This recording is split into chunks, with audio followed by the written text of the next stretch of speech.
The mahogany conference table stretched endlessly before me, its polished surface reflecting the stern faces of my family members.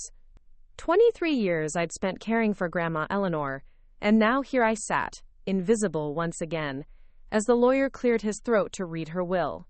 My cousins, Rebecca and Marcus, leaned forward with barely contained greed. My Aunt Patricia smoothed her designer dress, already calculating her windfall. Uncle Harold drummed his manicured fingers impatiently. And me? I just tried to make myself smaller in the leather chair that seemed to swallow me whole. I'd love to know which corner of the globe you're watching from. And if this story speaks to you, make sure to subscribe. Tomorrow's video is one you absolutely can't miss. The reading of Eleanor Margaret Whitfield's last will and testament, announced Mr. Garrison, the family attorney, his voice cutting through the tension like a blade. What happened next would shatter everything I thought I knew about my grandmother, my family, and myself. My name is Sarah Chen, though I wasn't born with that surname.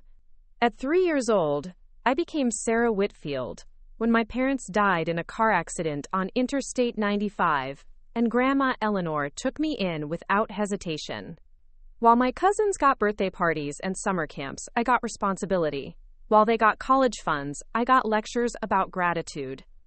Sarah dear, could you help me with these medications? Became the soundtrack of my teenage years. Not that I minded. Eleanor Whitfield was the only mother I'd ever really known, and despite her stern exterior, she'd given me a home when I had nowhere else to go. The Whitfield family owned a chain of hardware stores across Vermont, built from nothing by Eleanor's late husband, my grandfather Thomas. The business had made them comfortable, though not wealthy by modern standards. Still, there was enough to make people interested, especially as Eleanor aged and her health declined. By the time I turned 18, it was clear that Grandma Eleanor needed more help than occasional medication reminders. Her arthritis made simple tasks painful, and her memory had started showing gaps. Nothing serious, just forgetting where she'd placed her reading glasses or what day the gardener was scheduled to come. I don't need some stranger poking around my house, she'd declared when Aunt Patricia suggested hiring a caregiver. Sarah's perfectly capable. Quote, So, while my cousins Rebecca and Marcus went off to expensive colleges, Rebecca to study art history at a private school in Connecticut, Marcus to pursue business at Dartmouth, I enrolled in community college and moved into Eleanor's sprawling Victorian home on Maple Street. The house had been in the family for 60 years, its wraparound porch and bay windows making it the envy of the neighborhood. Inside, antique furniture mixed with Eleanor's collection of Depression-era glassware and her late husband's hunting trophies. Every room told a story, though Eleanor rarely shared those stories with anyone. My daily routine became as predictable as clockwork. Wake at 6 to prepare Eleanor's breakfast. Always 2 eggs over easy, wheat toast, and black coffee. Help her with her morning medications, a rainbow of pills that kept her blood pressure stable and her joints functional. Drive her to doctor's appointments, grocery shopping, and her weekly bridge club at the community center. The other family members had their own lives to live, of course.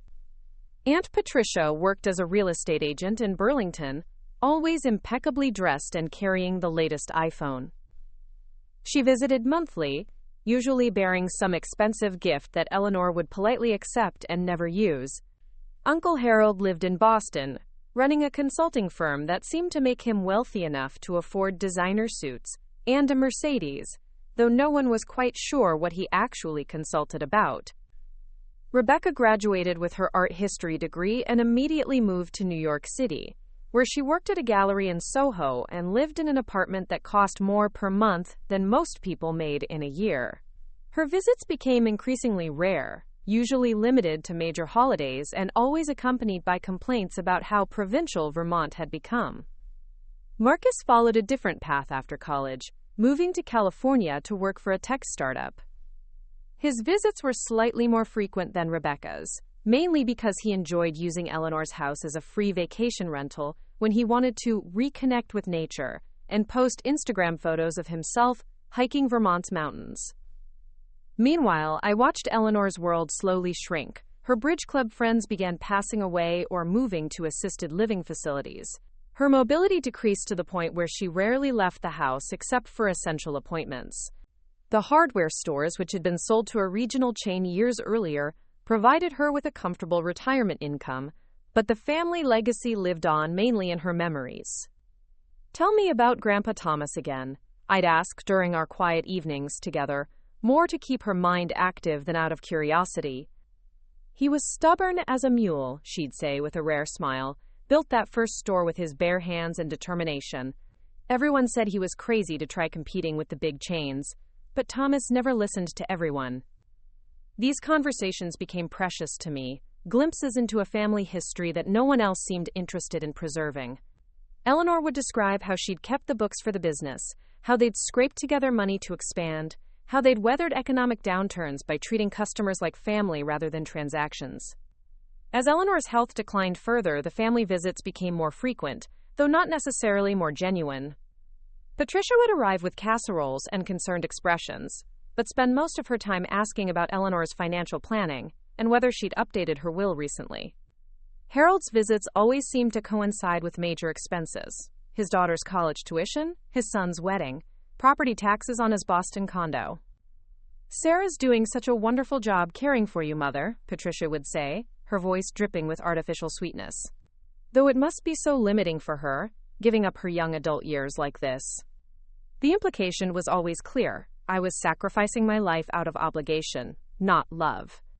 That my care was somehow less valuable, because I lived in Eleanor's house rent-free and didn't have to worry about groceries or utilities.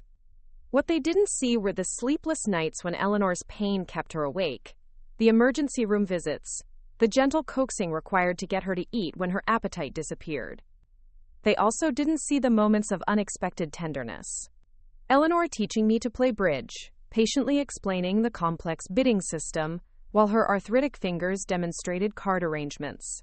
Her showing me how to tend the garden that had been her pride for decades, sharing secrets about which roses bloomed best in Vermont's short summers. "Plants are like people, Sarah," she'd tell me as we worked together among the flower beds. "They need the right conditions to thrive, but they also need someone who pays attention to what they actually need, not what you think they should need." By Eleanor's 87th birthday, it was clear that her condition was deteriorating more rapidly. Her doctor recommended transitioning to hospice care, a conversation that brought the entire family together for the first time in years. The discussion took place in Eleanor's living room, the same room where we'd later gather for the will reading. "Mother, you need professional medical care now," Harold insisted, his voice carrying the authority he used in business meetings. "Sarah's done admirably, but this is beyond what any untrained person should handle." "I'm not untrained," I protested quietly. "I've taken caregiving courses, learned to manage her medications, worked with her physical therapist." "That's not the same as real medical training," Rebecca interrupted, not looking up from her phone. "Besides, don't you want to have your own life? You're 26, Sarah. This isn't normal." Eleanor listened to the debate about her future with increasing agitation, her hands trembling slightly as family members discussed her care as if she weren't present. Finally, she raised her voice with the authority that had once run a successful business.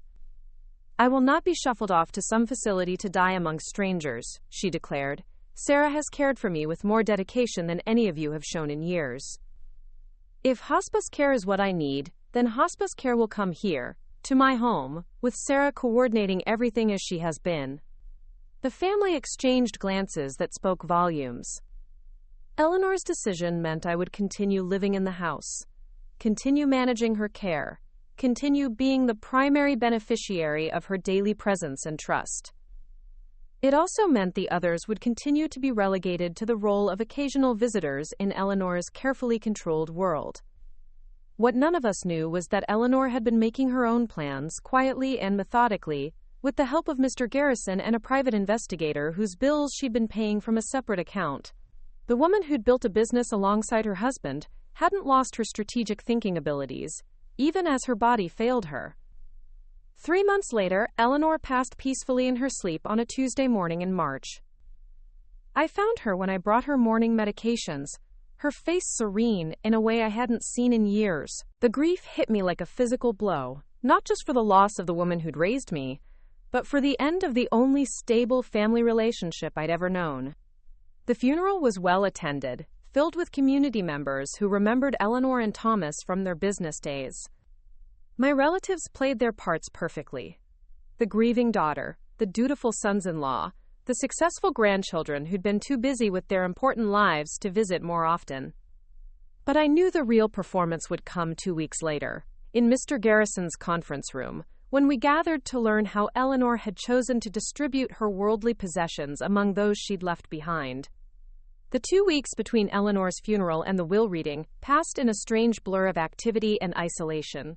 While I handled the practical matters, canceling her subscriptions, notifying Social Security, coordinating with the funeral home, my relatives suddenly became very interested in spending time at the house.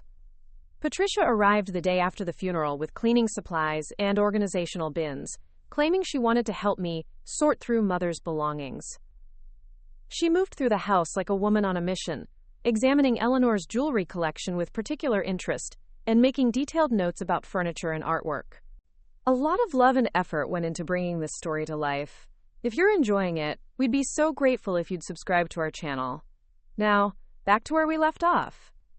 "This secretary desk is an authentic Chippendale," she murmured, running her hands over the antique piece where Eleanor had paid her bills for decades. "And these oil paintings, are they signed? They could be worth quite a bit." I watched her catalog Eleanor's possessions with growing unease. "Patricia, shouldn't we wait until after the reading before deciding what to do with anything?" She looked up from the china cabinet she'd been inventorying, her expression carefully neutral. "Oh, of course, dear. I'm just trying to help you understand what you're dealing with here. When Mother leaves everything to be divided equally among the family, we'll need to know the actual value of her estate for tax purposes." The assumption in her voice was unmistakable. Eleanor's will would follow conventional patterns, equal distribution among her surviving relatives, with perhaps a small bequest to acknowledge my years of care. Patricia had clearly given this considerable thought. Harold's approach was more direct. He arrived Thursday evening with a bottle of expensive wine and a folder full of documents. "Sarah, we need to discuss your living situation," he began over dinner, spreading papers across Eleanor's dining room table. "I've looked into the real estate market in this area, and Mother's house could sell for upwards of $400,000. Split 4 ways among the family, that's a substantial sum for everyone." "4 ways?" I asked, confused. "You mean you, Patricia, Rebecca, and Marcus?" "Well, naturally you'll receive something for your years of service," Harold continued smoothly. "But you're not technically family in the legal sense. You were adopted informally, but there was never any official paperwork filed. I've checked the county records." The wine turned bitter in my mouth. Harold had done his research, investigating my legal status like I was a business acquisition he was considering. The message was clear: don't expect to inherit as an equal family member. Rebecca's visit was the most painful. She arrived Saturday morning with coffee and pastries from a trendy bakery in Burlington, settling into Eleanor's favorite armchair as if she belonged there. "I've been thinking about you so much, Sarah," she said, her voice dripping with false concern. "What will you do now? I mean, you've spent your entire adult life taking care of Grandma Eleanor. You don't have a career, no real education beyond community college. This must be terrifying for you." She painted my future in stark terms. A woman with minimal job skills, no savings, and no family support system. Someone who would need to rely on the charity of others to survive. "I could help you find a position in New York," she offered generously. "Maybe as a home health aide or elderly companion. The pay isn't great, but you'd have experience. And I'm sure Uncle Harold could help with a small loan to get you started with an apartment deposit." Marcus took a different approach when he arrived Sunday afternoon. He found me in Eleanor's garden, trying to lose myself in the therapeutic work of deadheading roses. "This is a beautiful property," he said, settling onto the stone bench where Eleanor used to watch me work. "Great bones, excellent location, with some updating, modern kitchen, renovated bathrooms, maybe convert that unused 3rd floor into a master suite. This could be a showcase home." He described his vision in detail. Stripped hardwood floors replacing Eleanor's Persian rugs, stainless steel appliances instead of her vintage stove, an open floor plan that would eliminate the cozy reading nooks where Eleanor and I had spent countless quiet hours.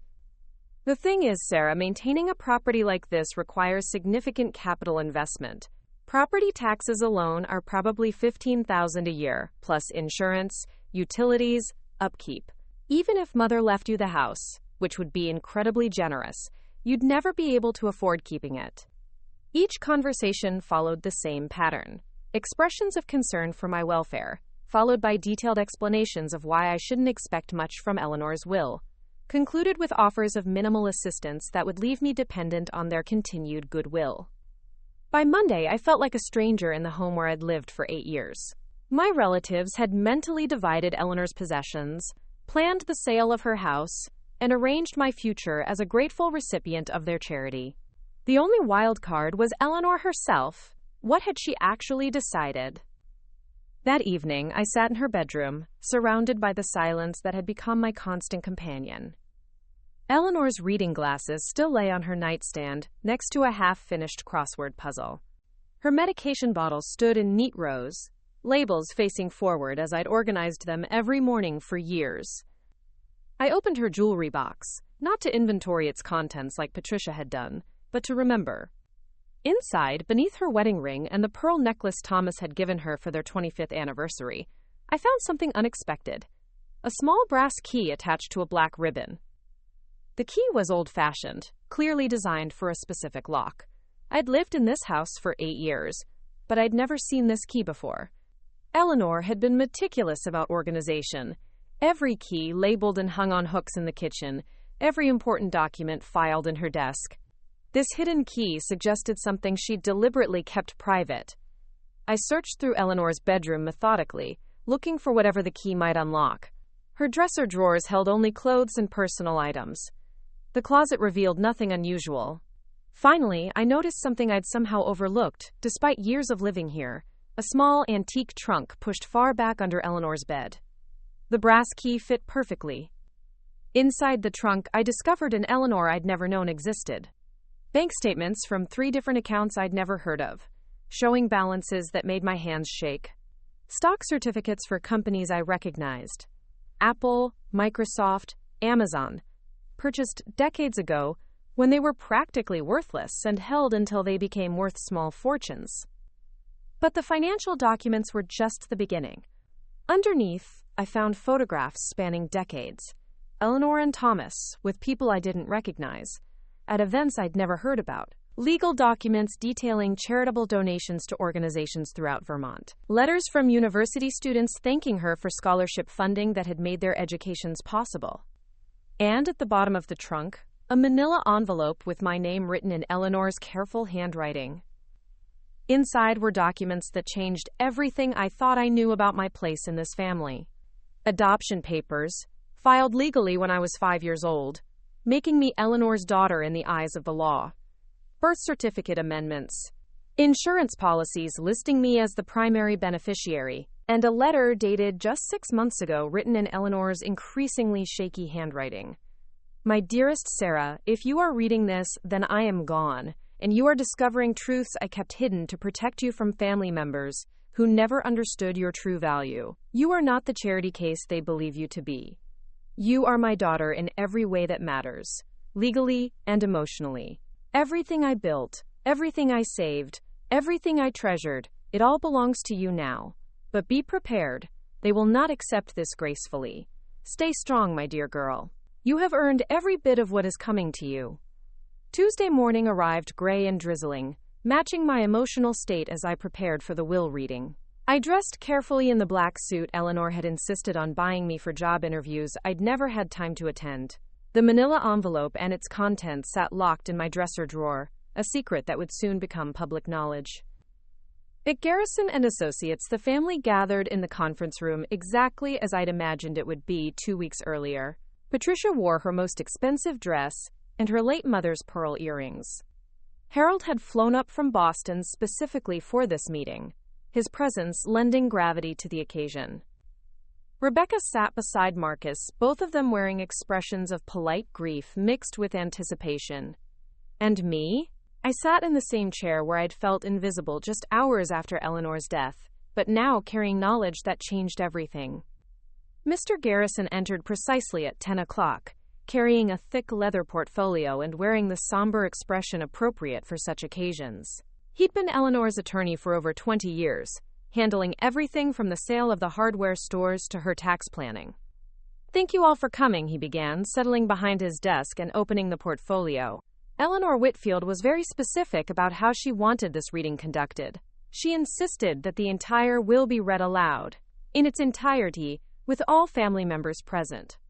He cleared his throat and began reading the formal legal language that opened Eleanor's last will and testament. As the words washed over me, I watched my relatives' faces, knowing that in just a few minutes, everything they assumed about this family and my place in it would be shattered forever.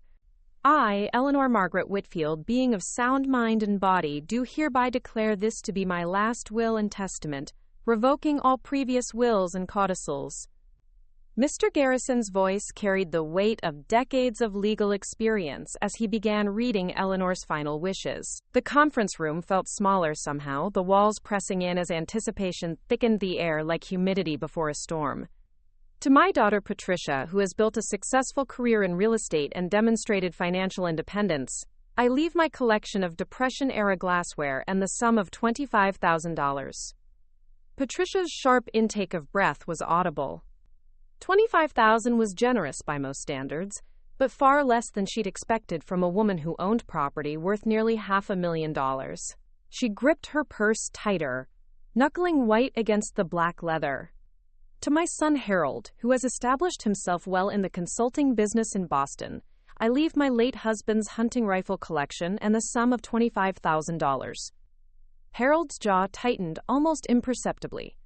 Years of business negotiations had taught him to control his expressions, but I caught the flash of disappointment before he masked it with professional composure.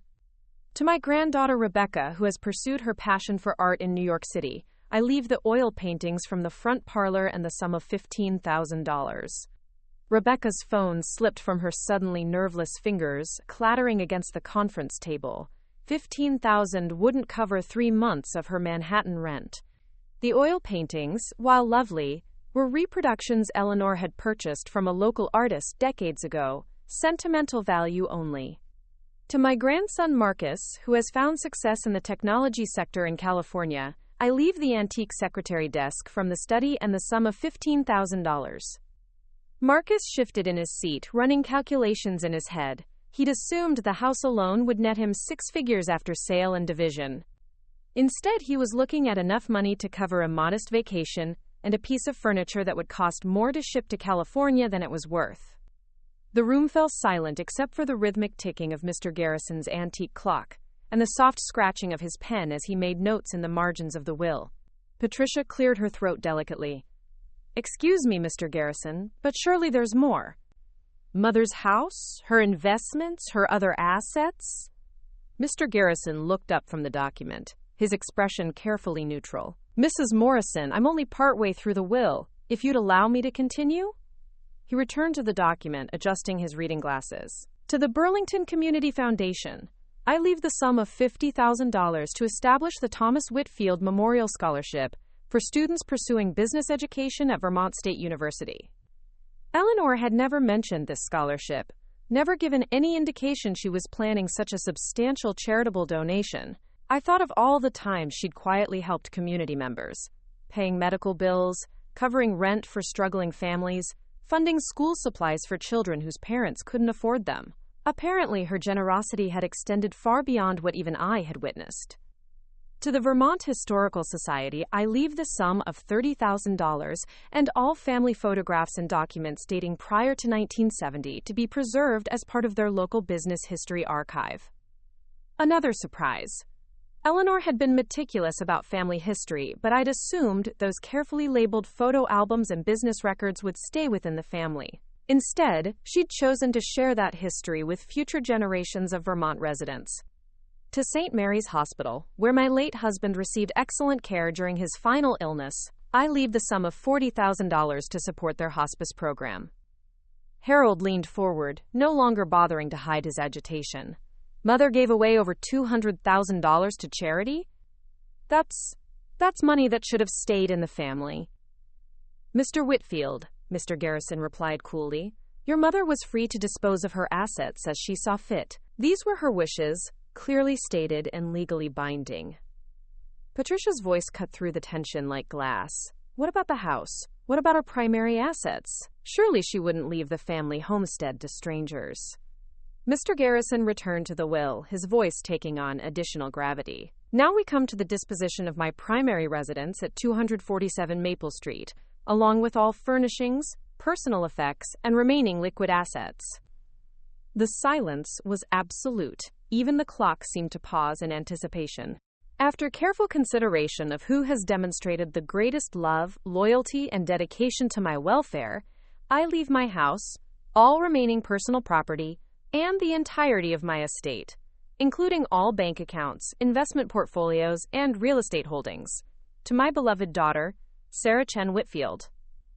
The words hit the room like a physical force. Rebecca's face went white. Marcus's mouth fell open. Harold's carefully maintained composure cracked completely, revealing raw shock underneath. Patricia's hands began to tremble. But Mr. Garrison wasn't finished. Furthermore, I want it clearly stated that Sarah is my legally adopted daughter, with all rights and privileges thereof. The adoption was finalized on June 15, 2010, when Sarah was 8 years old. All documentation is on file with the Vermont Family Court and has been provided to this law firm for verification. The revelation struck my relatives like lightning. For 15 years, they'd treated me as an informal charity case, someone who could be dismissed when convenient. They'd assumed my legal status matched their emotional dismissal of me as real family. Patricia found her voice first, though it came out as barely more than a whisper. That's impossible. Mother never mentioned any adoption. There were no legal proceedings. Mrs. Morrison, I handled the adoption personally, Mr. Garrison interrupted. Your mother was very specific about maintaining privacy during the process. Sarah was a minor child who had experienced significant trauma, and Eleanor felt it would be better to formalize the arrangement quietly, rather than subject her to family scrutiny during vulnerable years. Harold's business training kicked in, and he began searching for loopholes. Even so, surely the will can be contested. The amounts are so disproportionate, so far from normal family expectations. Mr. Whitfield, your mother anticipated this reaction. Mr. Garrison opened a separate folder and withdrew several documents. She had her mental competency evaluated by 3 independent physicians over the past year. She also had the will reviewed by 2 additional attorneys to ensure it could withstand any legal challenges.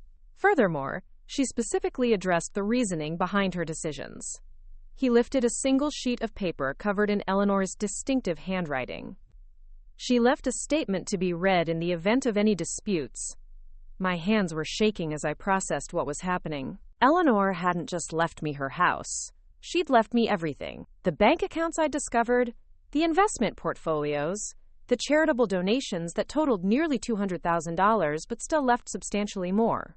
I was inheriting wealth I'd never imagined existed. Would you like me to read Eleanor's statement? Mr. Garrison asked, looking directly at me. I nodded, unable to trust my voice. To my family members who may question my final decisions, Sarah gave me 8 years of her life when she could have been building her own future. She sacrificed educational opportunities, career advancement, and personal relationships to ensure my comfort and dignity. She never asked for anything in return, never complained about the limitations I placed on her young adult life, never made me feel like a burden. In contrast, my other relatives visited occasionally and called when convenient, but their interest in my welfare increased noticeably as my health declined and my mortality became apparent.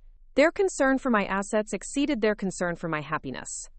Sarah earned every dollar she inherits through daily acts of love and sacrifice.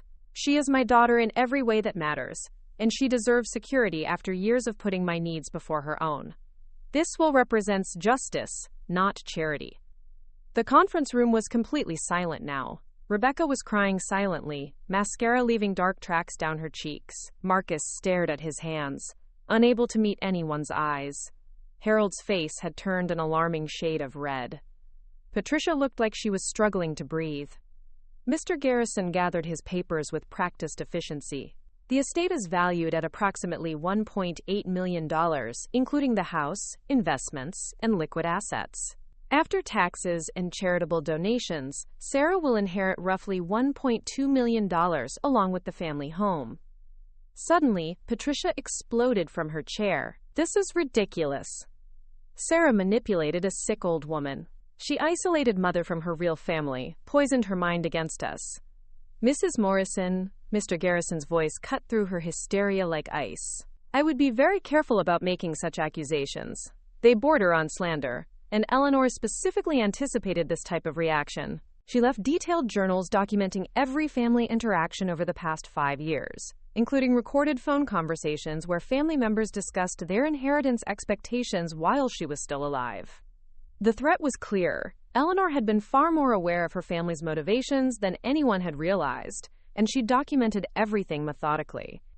Harold tried a different approach, his voice returning to its practiced business tone. Surely we can work out a more equitable arrangement. Sarah, you're a reasonable person. You understand this isn't what any of us expected. What I understand, I said, finding my voice for the first time since the reading began, is that Eleanor made her choices based on years of experience with all of us. She knew exactly what she was doing. The power dynamic in the room had shifted completely. 30 minutes ago, I'd been the poor relationship dependent on family charity. Now I was the one they needed to convince, cajole, or negotiate with. And I was just beginning to understand what Eleanor had really given me. Not just financial security, but the power to choose my own relationships with these people who had spent years making me feel invisible. The reading was over, but the real drama was just beginning. The drive back to Maple Street felt surreal, like moving through a dream where familiar landscapes had suddenly become foreign territory. My hands gripped the steering wheel of Eleanor's old Honda, my Honda now, as I processed the magnitude of what had just happened. Behind me, my relatives had dispersed in various states of shock and anger, but their reactions seemed distant compared to the earthquake happening inside my own mind. $1.2 million. The number kept repeating itself as I pulled into the driveway of the Victorian house that was now entirely mine. No mortgage, no co-owners, no one who could ever again make me feel like a guest in my own home. Inside, the house felt different. The afternoon light streaming through the bay windows illuminated the same furniture, the same Persian rugs, the same family photographs on the mantel. But the energy had shifted fundamentally. These weren't Eleanor's possessions that I was temporarily caring for. They were mine to keep, change, or dispose of as I chose. I made myself a cup of tea using Eleanor's favorite china, my china now, and sat in her reading chair to think. The leather portfolio Mr. Garrison had given me lay on the coffee table, containing bank statements, investment summaries, and a detailed inventory of Eleanor's assets. But underneath the financial documents was something even more valuable. A sealed envelope marked for Sarah's eyes only, to be opened after the will reading. Inside, I found a letter that explained everything Eleanor had kept hidden from me. My dearest Sarah, if you are reading this, then the reading is over, and you now understand the extent of what I've left you. But there are things you need to know about how I accumulated this wealth, and why I chose to keep it secret even from you. When your grandfather Thomas sold the hardware stores in 1998, we received far more money than anyone in the family realized. Instead of spending it or announcing our newfound wealth, we made a decision that would change everything. We would live modestly and invest wisely, growing our assets while maintaining the appearance of comfortable but unremarkable retirees. Thomas had always been fascinated by technology, and in the early 2000s, we began purchasing stocks in companies that most people thought were risky gambles. Apple when it was struggling, Amazon when it only sold books, Microsoft when everyone predicted the internet was a fad. We bought land in Vermont when it was still affordable, knowing that eventually people would want to escape to rural areas. After Thomas died, I continued his investment strategy while adding my own focus on dividend-paying stocks and municipal bonds. I lived on my pension and Social Security, allowing the investments to grow untouched for over 2 decades. But wealth without purpose is meaningless, and I needed to know that everything I'd built would go to someone who would use it wisely. That's why I watched so carefully how my family treated you, and how you responded to the challenges life placed in your path. You never asked for anything, never demanded explanations about money or inheritance, never made your care conditional on future rewards. You gave me 8 years of genuine love and attention, asking nothing in return. That's how I knew you were the right person to inherit not just my money, but the responsibility that comes with it." Quote. The letter continued with specific instructions about financial advisors Eleanor had already contacted on my behalf, investment accounts she'd established, and even a detailed plan for how I might use the money to build a meaningful life rather than simply spend it. But the most shocking revelation came in the final paragraph. The private investigator I hired over the past year documented every conversation your relatives had about my eventual death and their inheritance expectations. They discussed selling this house, dividing my possessions, and your future living arrangements as if you were a problem to be solved rather than a person to be considered. I have recordings of these conversations stored in a safety deposit box at First National Bank, along with copies of all financial records.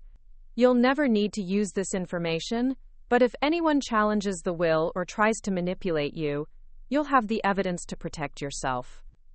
Eleanor had been playing chess while everyone else played checkers, thinking multiple moves ahead and anticipating every possible challenge to her final wishes. My phone started ringing around 4 o'clock. Patricia's name appeared on the screen, and I let it go to voicemail. Then Harold called, then Rebecca, then Marcus. I ignored them all, needing time to process this new reality before dealing with their reactions. Instead, I walked through the house with fresh eyes, seeing it as Eleanor must have seen it, not just as a home but as a legacy carefully preserved for someone who would appreciate its history and meaning. The antique furniture wasn't just decoration, it represented generations of family memories. The photographs weren't just images, they were stories waiting to be told. In Eleanor's study, I found her personal computer still logged into her investment accounts. The numbers on the screen made me dizzy. Stock portfolios worth hundreds of thousands of dollars, a money market account with enough cash to buy a luxury car, real estate investments I'd never heard her mention. Eleanor hadn't just been comfortable, she'd been genuinely wealthy while living like a person on a fixed income. The doorbell rang at 6 o'clock. Through the front window, I could see Patricia's Mercedes parked in the driveway, with Harold's rental car behind it.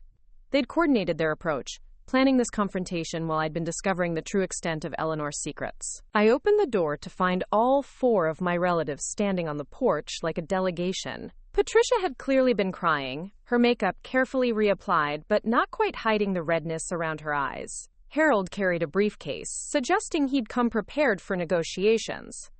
Rebecca and Marcus flanked them, looking uncomfortable but determined. "Sarah, we need to talk," Patricia announced, pushing past me into the hallway without invitation. "This whole situation is completely unreasonable, and we need to figure out how to fix it." They arranged themselves in Eleanor's living room as if they belonged there, but now their presence felt like an invasion. Harold opened his briefcase and withdrew a stack of documents. "I've consulted with an attorney in Boston," he began in his boardroom voice. "While Mother's will appears to be legally sound, there are several options for challenging it based on undue influence and manipulation of an elderly person." "Undue influence?" I asked, surprised by the steadiness of my own voice. Rebecca leaned forward, her art gallery training making her presentation polished despite her obvious distress. "Sarah, think about how this looks from the outside. You moved into Grandma Eleanor's house, isolated her from her family, controlled her daily routine, and convinced her to leave you everything, while giving her biological relatives almost nothing." "That's not what happened," I said quietly. Marcus pulled out his phone and began reading from notes he'd apparently prepared. "We've calculated that your inheritance is roughly 20 times larger than what the rest of us received combined. No reasonable person would believe that's what Grandma Eleanor actually intended." Patricia's approach was more emotional. "Honey, I know you loved Mother, and we know she loved you. But this will doesn't reflect the Eleanor we knew. She would never have been so unfair to her own children and grandchildren. Something influenced her judgment. Maybe medication, maybe confusion, maybe. She let the implication hang in the air. Maybe I had manipulated a vulnerable elderly woman for financial gain." Harold laid out their proposal with the confidence of someone accustomed to successful negotiations. "Here's what we're suggesting. We'll split Mother's estate 5 ways instead of the current arrangement. That gives you roughly $240,000, plus the right to live in this house for up to 2 years, while you transition to independent living. The rest of us will share the remaining assets and take responsibility for maintaining the property. It's generous, Patricia added quickly. Much more than you would have received if Mother had died without a will. And it eliminates the legal expenses we'd all face if this goes to court. They'd calculated everything carefully, presenting their offer as reasonable compromise while making it clear that rejection would mean a legal battle I couldn't afford to fight, or so they assumed. I looked around the room at these people who had spent years making me feel like an outsider, who had discussed my future like I was a problem to be managed, who were now sitting in my living room demanding I give up what Eleanor had chosen to leave me. I need to ask you something, I said finally. In all the years I lived here caring for Eleanor, how many times did any of you offer to help? How many times did you stay overnight when she was sick, or take her to medical appointments, or just sit with her when she was scared? The silence was telling. How many of you called her regularly just to talk, not because you needed something? How many of you remembered her birthday without Facebook reminding you? How many of you ever asked what she needed instead of telling her what she should do? Rebecca's voice was defensive. We all had our own lives, our own responsibilities. Exactly, I interrupted. You had your own lives. I had Eleanor's life, and mine became secondary to hers, because I chose to make that sacrifice. Now you want me to give up what she left me because you think I don't deserve it. Harold tried to regain control of the conversation. Sarah, you're being emotional about this. Let's focus on practical solutions. The practical solution is that Eleanor's will stands as written, I said, standing up. She was completely competent when she made these decisions, and she had very good reasons for making them. Patricia's mask of reasonableness finally slipped completely. This is insane. You're a nobody who happened to be convenient when Mother needed care. You're not even really family. Actually, I said, pulling out the adoption documents Mr. Garrison had given me, I'm exactly as much family as any of you, legally and officially. Quote, the sight of the legal papers seemed to drain the fight out of them momentarily.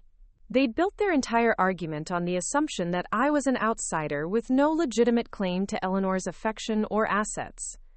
Harold made one final attempt. Even if the adoption is valid, surely you can see that this situation is tearing the family apart. Is that what Mother would have wanted? I thought about Eleanor's letter, about her careful documentation of their conversations, about her deliberate choice to protect me from exactly this kind of manipulation. What Eleanor wanted, I said firmly, was for me to be secure and happy after years of putting her needs first. She got exactly what she planned for. They left 20 minutes later, their united front cracking as they argued among themselves about next steps. Patricia slammed the front door hard enough to rattle the windows. Harold's rental car squealed its tires pulling out of the driveway. As I watched them leave, I realized Eleanor had given me something even more valuable than financial security, the power to choose my own family based on how people treated me, not on blood relationships or social expectations. For the first time in my adult life, I was completely free to make my own decisions about my future. And I was terrified.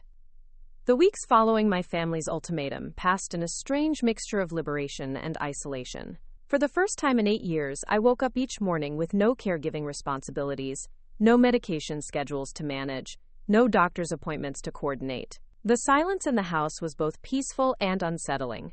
I'd grown so accustomed to structuring my days around Eleanor's needs that I felt adrift without that familiar anchor. Mr. Garrison had connected me with Margaret Chen, a financial advisor whose reputation for working with sudden wealth recipients came highly recommended. The irony of her surname matching my birth name wasn't lost on me. Perhaps Eleanor had chosen her deliberately as another small gesture toward my heritage. Margaret's office in downtown Burlington was modern and calming, with floor-to-ceiling windows overlooking Lake Champlain. She was younger than I'd expected, maybe 40, with a directness that reminded me of Eleanor. Inheriting substantial wealth at your age is both a tremendous opportunity and a significant responsibility, she began during our first meeting. Most people in your situation make one of two mistakes. They either spend recklessly because they've never had money before, or they're so overwhelmed by the responsibility that they make no decisions at all. She spread out charts and documents, explaining Eleanor's investment portfolio with the patience of someone who understood that financial literacy wasn't something I'd had reason to develop. Your grandmother was remarkably savvy, Margaret continued. Her stock picks over the past 20 years consistently outperformed market averages. She diversified across sectors, maintained a balanced mix of growth and income investments, and never panic sold during market downturns. This portfolio could continue generating substantial income for the rest of your life if managed properly. The numbers were staggering. Even without touching the principal, the investment income alone would provide me with more money annually than I'd ever imagined having. I could live comfortably for decades without working, or I could pursue education and career opportunities that had been impossible while caring for Eleanor.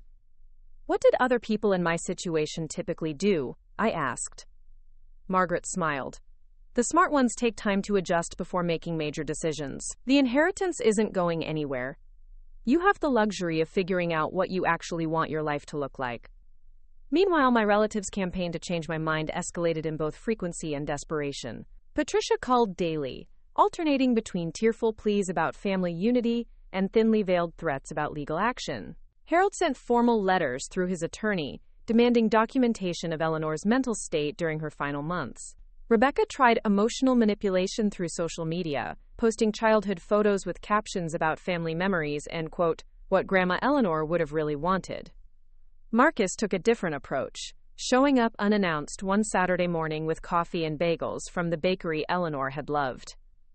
I've been thinking about what you said, he began, settling into the kitchen chair where he'd sat as a child during holiday visits. You're right that we weren't as involved in Grandma Eleanor's daily care as we should have been.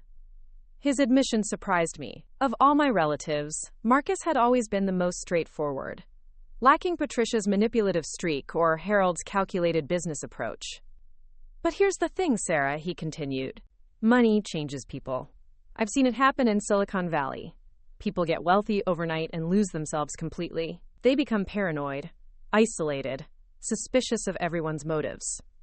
He painted a picture of my future that was genuinely frightening. A lonely woman surrounded by wealth but unable to trust anyone, wondering if every friendship was motivated by greed, every romantic relationship tainted by financial interest. What I'm suggesting isn't about the money, Marcus said earnestly. It's about keeping you connected to family, maintaining relationships that matter more than bank account balances. For a moment, I almost believed him. The isolation I'd felt since the will reading was real, and the prospect of navigating my new circumstances entirely alone was daunting. But then I remembered Eleanor's letter, her documentation of conversations where Marcus had calculated his expected inheritance down to specific dollar amounts. I appreciate your concern, I said carefully, but I think I need to figure out who I can trust based on their actions, not their words. He left disappointed but without the anger his mother and uncle had displayed. At the door he turned back with what seemed like genuine sadness. I hope you're right about being able to tell the difference, Sarah. Money makes that a lot harder than you think. His warning proved prophetic sooner than expected.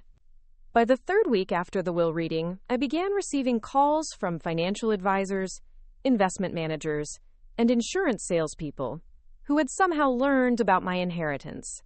A steady stream of mail arrived offering everything from luxury real estate to exotic investment opportunities. More unsettling were the personal approaches. Derek Morrison, a contractor who'd done work on Eleanor's house years earlier, suddenly appeared on my doorstep with elaborate plans for renovations I'd never mentioned wanting. Jennifer Walsh, a woman I barely knew from Eleanor's bridge club, began calling with invitations to expensive social events and suggestions for how I might want to give back to the community. Even Dr. Hamilton, Eleanor's longtime physician, mentioned during a routine appointment that his daughter was starting a nonprofit organization that would benefit greatly from philanthropic support. Everyone, it seemed, had ideas about how I should use Eleanor's money.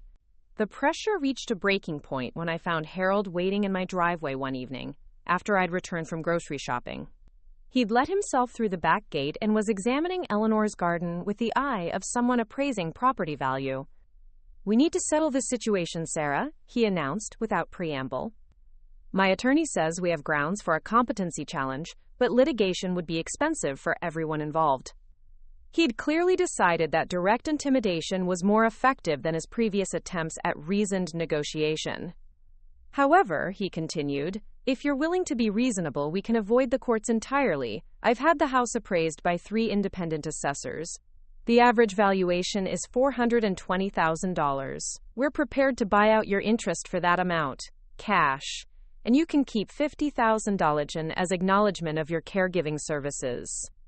Harold had restructured the offer to make it sound like he was purchasing my share rather than demanding I give up my inheritance. The psychological manipulation was sophisticated. He was offering me far more money than I'd ever had while framing it as a business transaction rather than charity. What if I refuse? I asked. His expression hardened. Then we proceed with legal action. Competency challenges are public proceedings, Sarah. There will be testimony about Mother's medications, her mental state, your living situation here. Details about your relationship with her will become public record.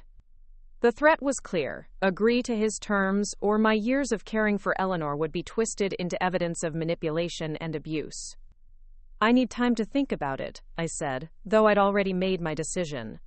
You have until Monday, Harold replied. After that, my attorney files the challenge. That evening, I called Mr. Garrison from Eleanor's study, surrounded by the photo albums and legal documents that told the real story of our relationship. Harold's threatening a competency challenge unless I accept his buyout offer, I explained. I expected this, Mr. Garrison replied calmly. Eleanor anticipated it as well. Are you familiar with the safety deposit box I mentioned during the will reading? She mentioned it in her letter, but I haven't been there yet. I think it's time. Meet me at First National Bank tomorrow morning at 10.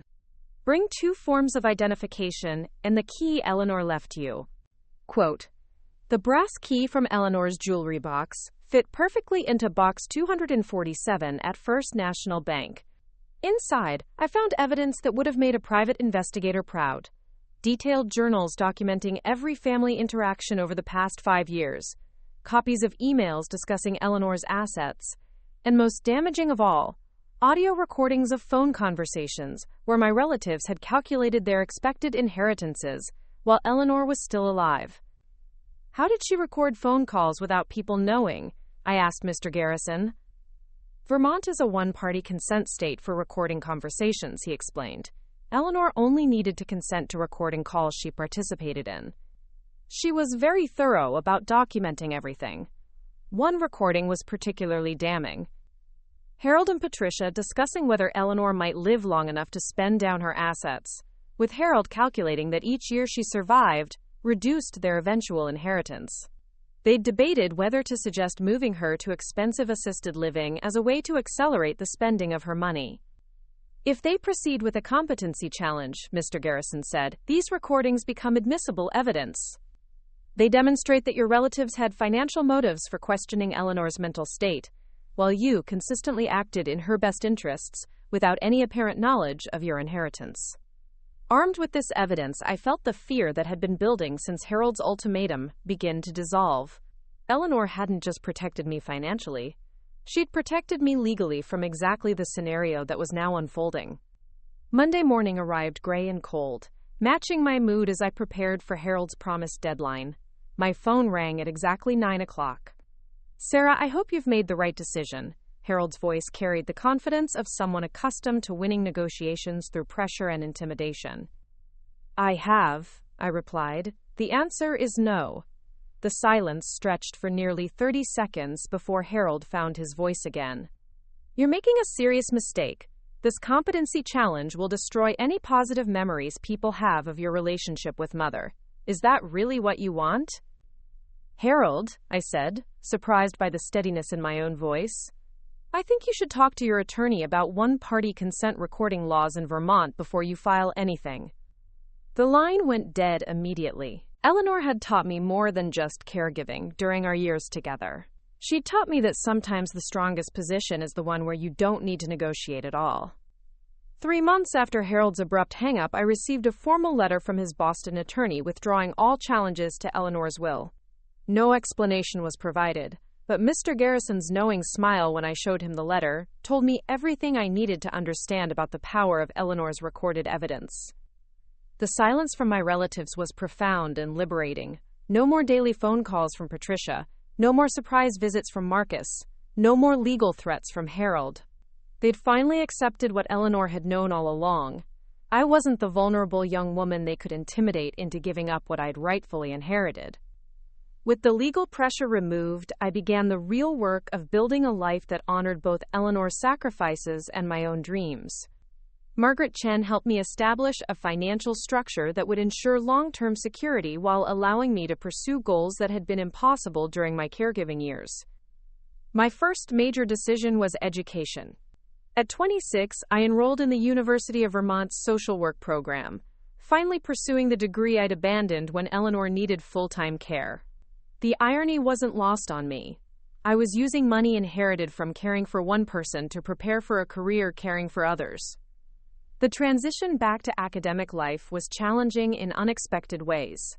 My classmates were mostly fresh from undergraduate programs, full of theoretical knowledge but lacking practical experience with the realities of elder care, family dynamics, and end-of-life planning. I found myself in the unique position of being both student and informal teacher, sharing insights gained from years of navigating complex family relationships and medical systems. Professor David Martinez, who taught our family systems course, encouraged me to develop a research project based on my experiences. "You've lived through dynamics that most social workers only read about in textbooks," he pointed out. That perspective could be invaluable for developing better support systems for family caregivers. The project evolved into something larger than either of us had anticipated. Working with the university's gerontology department, I began documenting the hidden costs of family caregiving, not just financial expenses, but the emotional, social, and professional sacrifices made by people who choose to care for aging relatives at home. Eleanor's house became my sanctuary during this period of transition. I'd kept most of her furnishings and decorations, not out of inability to move forward, but because they represented the only stable family environment I'd ever known. The Victorians' rooms held memories of quiet evenings reading together, holiday meals prepared with love rather than obligation, and countless conversations that had shaped my understanding of resilience and dignity. But I also began making changes that reflected my own personality and interests.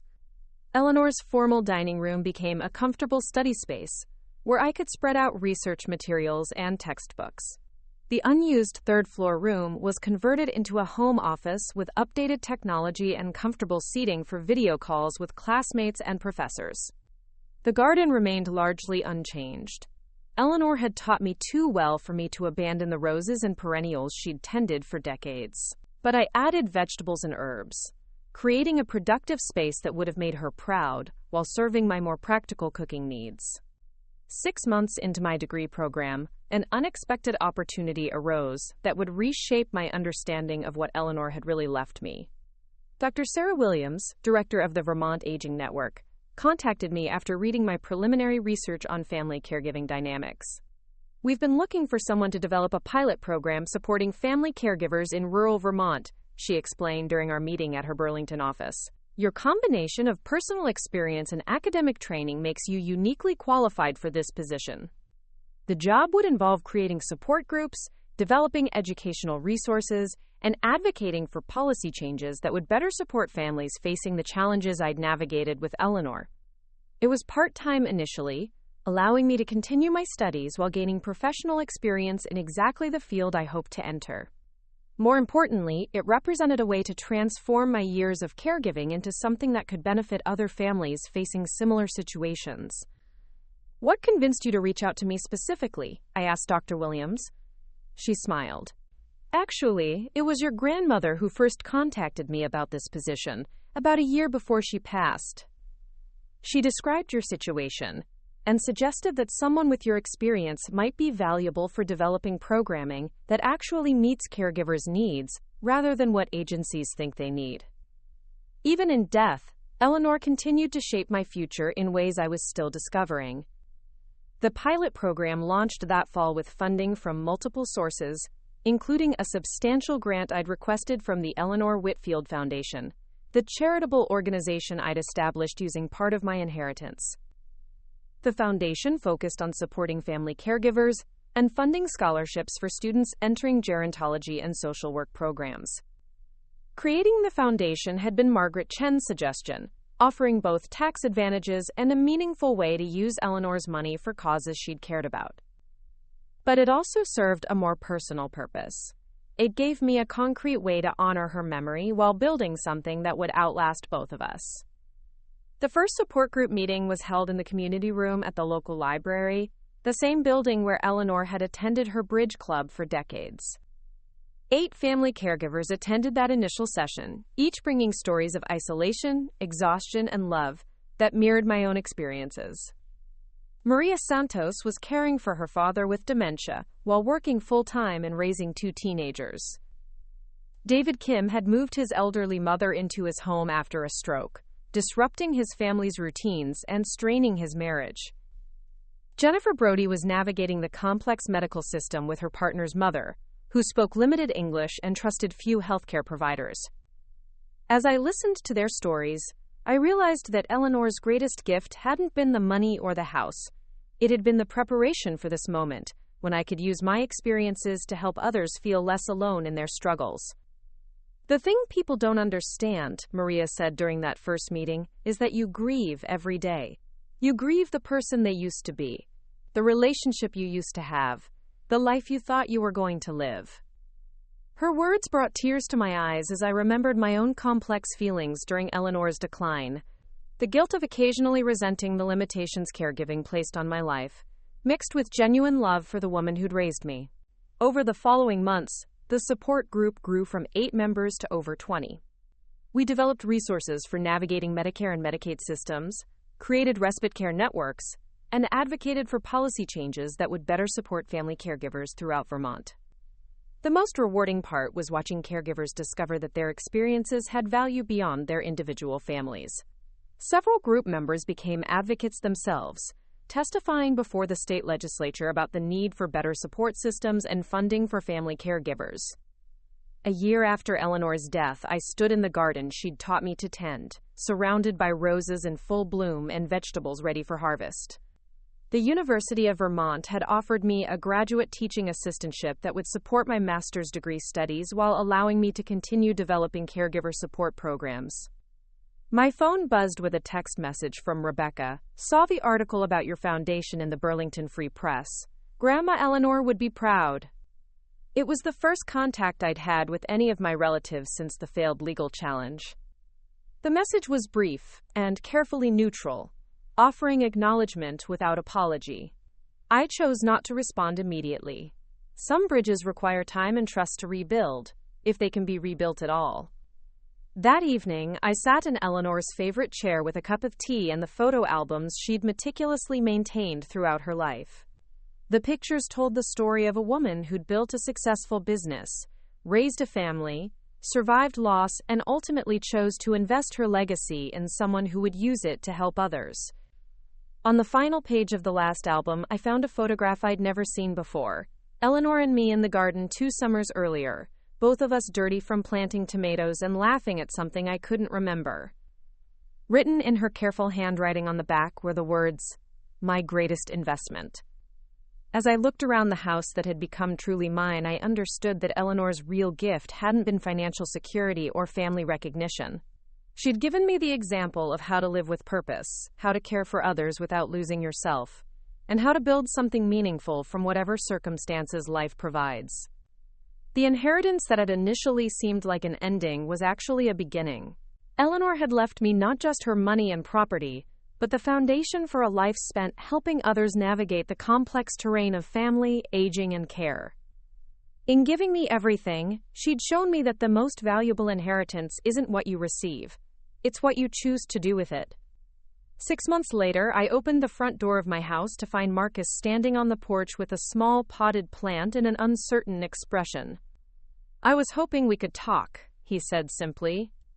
I looked at him for a long moment, this cousin who'd hurt me deeply, but who'd also been the only family member to acknowledge his mistakes. Eleanor had taught me about forgiveness as well as boundaries. "Come in," I said, stepping aside. "I'll make coffee." Some stories don't end with perfect resolution, but with the possibility of something better than what came before. Eleanor would have understood that too. Looking for more? We've got 2 amazing stories ready for you right on screen. If this one touched you, these are absolutely worth your time. Click to watch them now. And hey, subscribe and hit that bell to never miss our latest uploads.